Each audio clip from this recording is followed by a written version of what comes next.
So we're getting all patriotic today. Sure.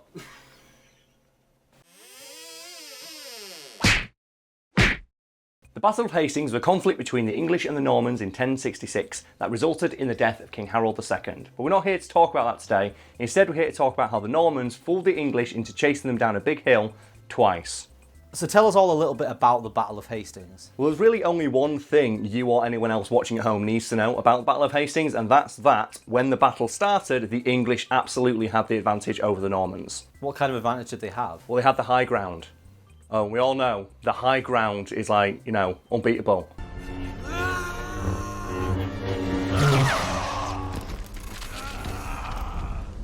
If you got the high ground, that's it. That's game over. Like, whoever you're fighting, they can't do anything unless you're Darth Maul.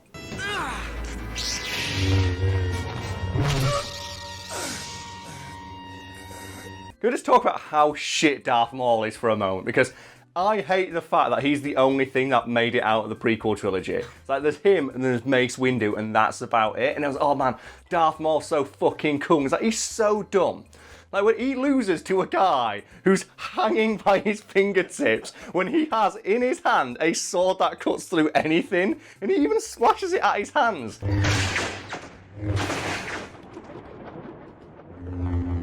If Darth Maul would have just gone across like Obi-Wan's fingertips, that'd have been game over. But it's like, no, I'm just gonna lightly tap at his, like, you know, around his hands and put sparks on his face. I love the fact that they just keep trying to bring Darth Maul back in various, because he's in Rebels. Oh man, I think he's in Clone Wars. They keep trying to bring him back because obviously he's the only cool thing from that series of films. And yet every time he continues to suck a massive amount of ass. Have mercy. Please, please. There is no mercy. But yeah, the high ground's pretty effective is what you're trying to say. Controlling the high ground in battle is a surefire way to win, unless you're Darth Maul. I should also mention, Brad, in addition to controlling the high ground, which I think we've established by now is like, you know, super effective in battle, the English had an advantage in the form they had no archers. I would have thought having no archers is a disadvantage. You'd think so, wouldn't you? But in this very specific case, historians have concluded that having no archers was actually an advantage to the English because it meant that the Normans couldn't pick up and reuse any arrows they fired. Meaning that all the English had to basically do was just stand at the top of the hill with their shields held up, and the Normans would just have to fire their arrows, which would then bounce off the English shields, or if the wind caught them, fly harmlessly over their heads, over the hill, down to the bottom of the hill where they couldn't get them. And then they had no choice but to say, oh shit, I guess now I have to go fight, like, you know, the Englishmen with swords when they have the height advantage. And because obviously that's not a good idea. Because they had the high ground, Brad. Yeah, it's ground. over. They have the high ground. It was basically over, yeah. And the English knew this, and do you know what they ended up doing? What? They threw rocks at the Normans to annoy them because they were like, they basically were laughing at the Normans' inability to do any damage whatsoever. So whenever the Normans got a little bit too close, they'd just throw rocks. Now these are highly trained soldiers, and they're just throwing fucking rocks at the enemy. And you'd think if I told you the one side in this battle had no arrows and resorted to throwing rocks, you'd think that side is the side that's at a disadvantage. Like, no, the English had the advantage and they literally were fighting with stones. But because obviously they had the high ground, that's all that matters. Yeah, as long as you've got the high ground. People think we're taking the piss at us, but no, like in battle and not in Star Wars, having that is a really good fucking idea. It's just that one line in Star Wars always cracked me up because in the previous film it's established that the high ground means shit. But in battle, the high ground's pretty fucking awesome. Because not only does your opponent get knackered just having to run up the hill to fight you, you have like superior awareness of the battlefield and what's going on. So like, the English basically had the battle in the palm of their hands, which is why they resorted to throwing rocks to taunt the Normans. Because like the Normans couldn't do anything to them. They thought, fuck it, have a rock. Yeah, have a rock, have it. What are you going to do? Like, oh no, stop throwing rocks. Like, no, I don't know about you, Brad, but talking about this, I can't think of anything else but burnt face, man. Ow! That was a rock! You can't throw rocks, I'm telling! And if people don't know what burnt face man is, go Google burnt face man. I'm picturing like the Normans like getting hit by the rocks. It's like, ow, that was a rock. You can't throw rocks. I'm telling of you, I'm getting you done. And like King Harold's like, oh shit, I can't get done again. And it's like, oh no, don't worry. We'll blame it on someone else and pretend it wasn't us. calm down. We can lie, and we can say someone else did it. The reason me and Brad are cracking up is that's a direct quote from Burt Face, man. That's just the idea of these highly trained soldiers throwing fucking rocks at the enemy is great. In short, things look pretty bleak for the Normans if it wasn't for the fact they had a secret move up their sleeves: running the fuck away. Why was running away a good tactical decision? Again, you're probably thinking at home, oh, running away sounds like a prime opportunity for your opponents to, like, pepper your arsehole with arrows a la Xerxes in 300. But remember, the English didn't have any arrows. And what some soldiers did upon seeing the Normans flee is broke rank to chase them down, to stab them in the back. Like heroes do.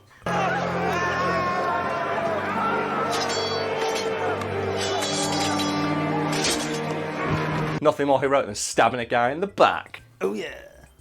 That's the English for you. Bunch of pricks throughout all known human history.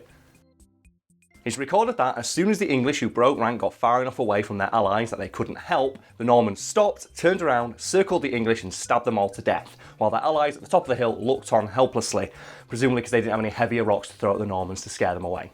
So many brave Englishmen met their doom below the hill.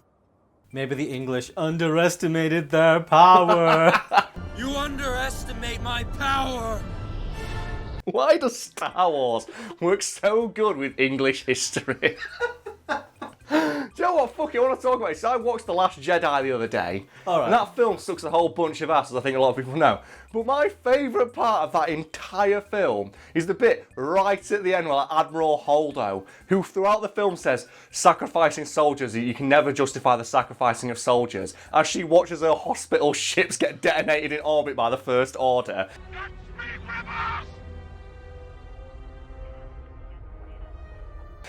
Decides at the end to just crash into the capital dreadnought at light speed, and it's the most effective tactic I have ever seen in Star Wars. The Death Star wasn't that effective because it took 4 hours to charge up.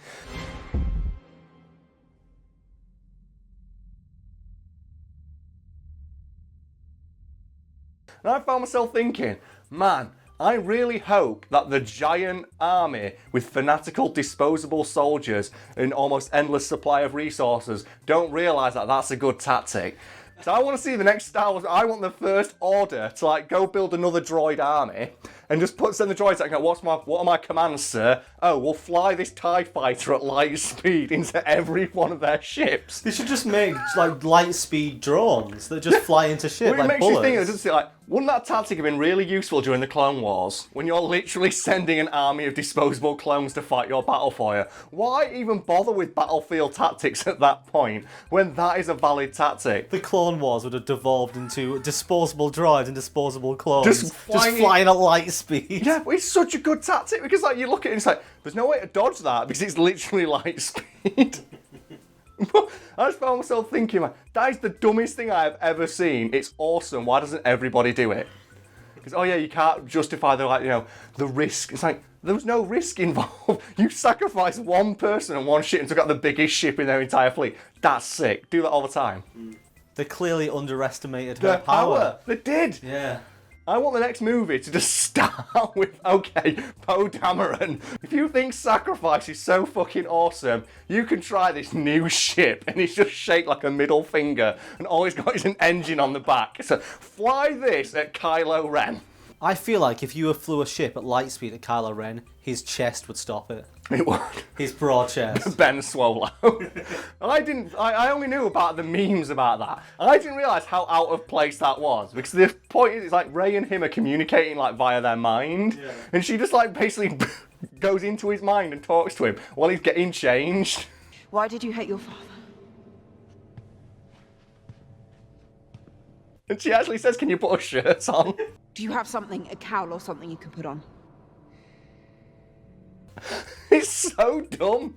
There's no point to it to happen.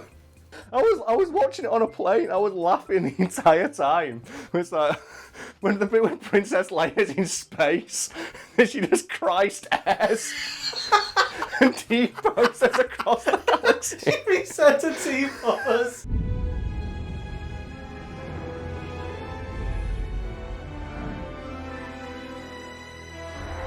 The character model wasn't working properly. Oh, Oh God. Were we talking about the Battle of Hastings? We were, yeah. Let's talk more about that. Oh. So a bunch of English broke rank, Yep. chased the fleeing Normans, Yep. and have now been butchered. Yes, and the allies at the top hill have seen this happen. And also, you can forgive the English for falling for it once, because that's a pretty ballsy tactic to try, isn't it? Do you know what's an even more ballsy tactic, though? Trying it twice. Because it's recorded by a guy called William of Poitiers. I'm probably pronouncing that wrong. The Normans tried that tactic again, and it worked. And the English broke rank again, and chased the Normans down the hill again. The Normans stopped again, enveloped the English again, stabbed them all to death, and then proceeded to walk back up the hill and kill all the remaining English. And that's how they won the Battle of Hastings. All this underestimating of power right here. It is, they underestimated the power of running away. So then the English lost. Yes, horribly and embarrassingly. It was a decisive Norman victory. And it doesn't matter that, they won by, running away twice, and the English fell for it twice. Because as we all know, history is written by the victor, even if the victor ran away. So we may as well just go all in and talk a bit more about The Last Jedi. I'd rather not, but there is some dumb stuff in that movie we need to address. And what's your favourite dumb moment in that film? Oh God, that fucking bit when Luke just randomly milks that creature on the beach. What's that about? He's got to drink that blue milk.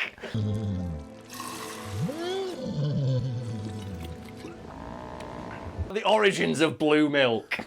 Well, there's a solo movie we're not going to get, innit? It's like, mine's has got a bit, it's Admiral Holdo. Yeah. And the fact that she just doesn't tell anyone what she's doing. We had a fleet, now we're down to one ship and you've told us nothing. Tell us that we have a plan. Poe Dameron's there like, what the fuck is your plan? Please tell me. And she's like, I don't need to tell you anything. It's like, you kind of do.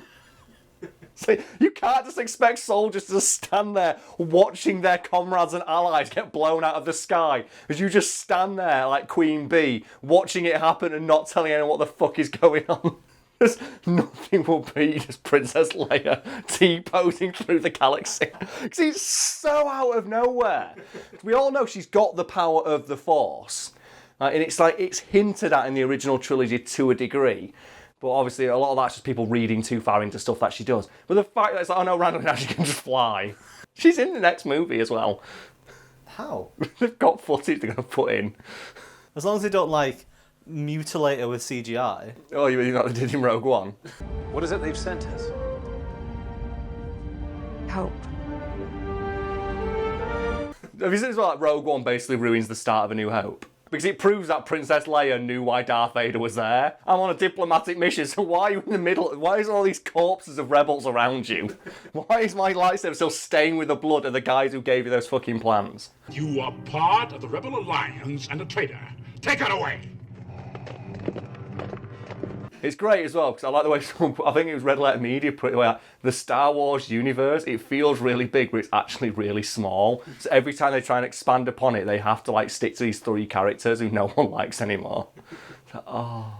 That's a bit of a depressing end. Oh, Admiral. Say something funny about Star Wars. just put in the shot of Princess Leia T-posing. It's so bad. Oh, can I put that in, but put in the background the Titanic song? You're here. It couldn't have been more offensive to the memory of Carrie Fisher if she'd just been hit by another fucking TIE fighter on the way there. Someone light speeds through her. That's what she should have done. She should have, at that moment... She should have flown at light speed. She should have T-posed, looked directly at Admiral Hux, straight at the Dreadnought, and propelled herself with the Force at light speed through the fucking cabin. Imagine that. I'm going to edit that together. Can you do that? I'll have a look. Can you edit, instead of Admiral Holdo in the ship, just replace the ship with Princess Leia T-posing?